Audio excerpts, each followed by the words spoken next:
A couple months ago, I pull in, I escape from my detail at 8 o'clock in the morning before they come, and it ticks them off. So I hop in my pickup, and I want to go to Home Depot. It was on a Saturday, and I pull up, and I wanted to get some plants. Actually, it was the weekend before the Prime Minister came. I wanted to get plants for the cottage, so I loaded up, and I pulled up right by the nursery. I think the majority have been to Home Depot, so I pull right up, I load up all the plants, and I'm ready to pull out, and here's this guy with a backpack and a bag, and he's walking out, and the store manager's yelling at him, come back, and the security guard's there. And I said, well, go get him. We aren't allowed to go get him. And so he went around the side of where all the plants and outside the parking lot. So I was in my car. I said, screw this. I'm going after this guy. So, and by this time, my heart's beating. I'm ticked off. So I go racing behind, no one can see, and I pull up behind him and jump out of the car. I said, buddy, what's in your bag? Nothing's in my bag.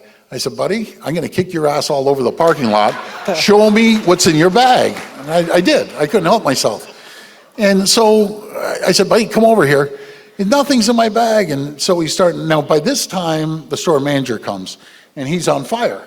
He's cursing and swearing. I guess I threw in a couple colorful language, too. And so he's emptying out his bag. And all of a sudden, so he's saying, nothing's here. I said, how about your other bag? It's because he dropped it and heard a cling.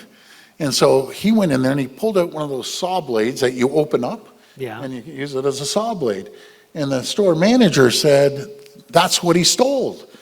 And then, we start saying da-da-da-da to the guy. And then I said, keep emptying out the bag. He pulls out some cutters, tin snips. And by this time, I'm in a pretty rage. I'm just in a full out rage on this guy. And I said, buddy, you stole those too? And he goes, I swear to God, I didn't steal them. He said, look at the rust on them. I looked at them, they were rusty. I said, okay, those are yours, but the rest? And then I went on to tell him if I ever see him in the parking lot, he's gonna get a beating like he's never got before.